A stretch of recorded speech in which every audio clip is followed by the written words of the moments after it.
Good morning, all. It's great to be back here on the Darts AM sofa. And even better than that, it's great to have the quite fabulous Miss Carla Bruni-Sarkozy back alongside me to give me a hand. Care to help out with the presenting as well, darling? Merci, Sir Roger. Bonjour, monsieur et mademoiselle. An absolute honor to be back. Darts AM was the most fun I have had since watching the more graphically outrageous visual gags in Moonraker. One of my proudest moments when I managed to convince Albert Broccoli what that film needed was more phallic imagery, my dear.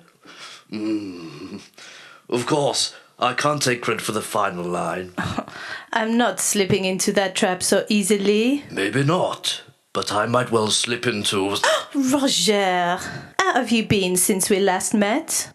Well, I've spent most of the time in a dissolute reverie, but I've just come back from St. Moritz after a fortnight on the piste. Roger, you know your liver's not what it used to be. Have you been trying to impress Barbara Bach again?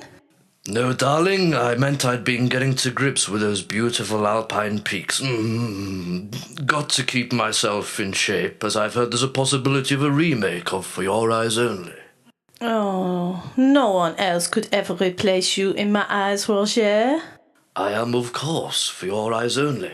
Now, what's this I've been hearing about you having a fling with some singer-songwriter?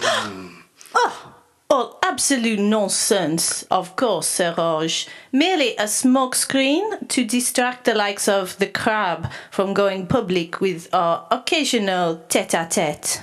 Ingenious, my dear. And how is Nicola getting along with his karate champion? Now, shall we get on with the show, for this is the final Darts AM of the season. And with only one game remaining, what a year it's been. Oui, indeed. And tonight's final has the look of a David and Goliath. Like the time I was photographed stood next to your husband on Burt Reynolds' private yacht in Monte Carlo. Roger, do stop interrupting. We haven't got much time and I'll never get it all in. You're not the first to say that, my dear. And you certainly won't be the last. Roger, do stop it. As I was saying, to the untrained eye, tonight's final has something of the look of a mismatch, as 6th seed Jamie Bowman takes on reigning champion Stuart Lomas. However, Bowman is on an impressive run of form, which has seen him beat his greatest personal rival, the highly fancied number 3 seed Robin Brown, and the man who finally stopped that bastard Alum Ullah.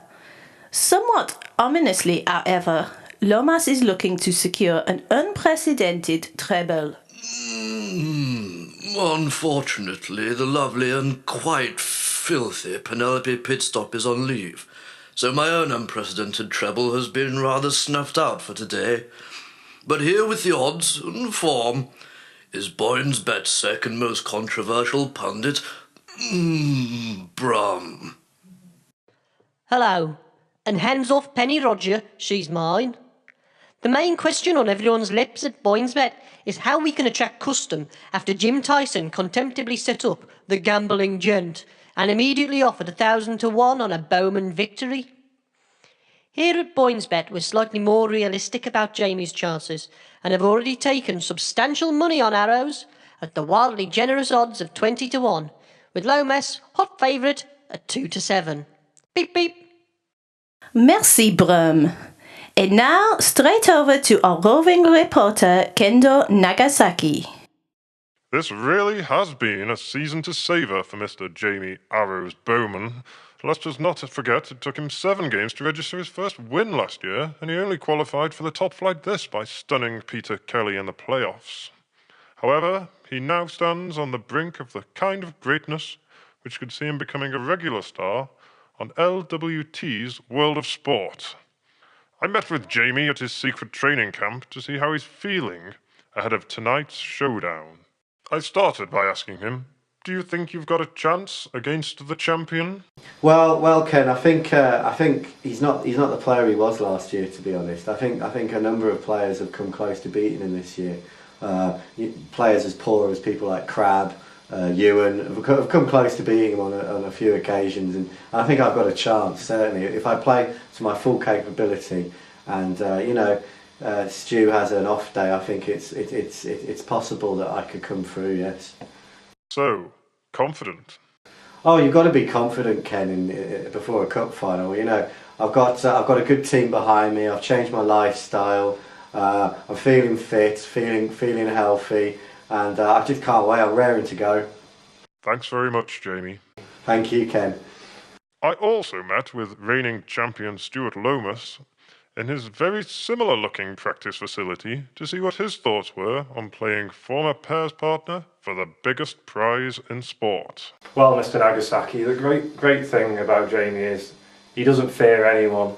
It doesn't matter how he's playing, he'll always go out there and give at least 100%.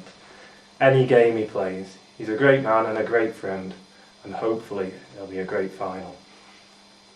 Yes, the Slough-mouth faces Killer Ken tonight. We've heard from the players and the experts, but who will come out on top? Merci, Kendo. Heureusement, that's all for now. The action starts in the wings just after the end credits. Arrow, highlights, profile, Roger, re-entry. Enjoy the match, everyone. I'm afraid I may be a little distracted keeping the British end up.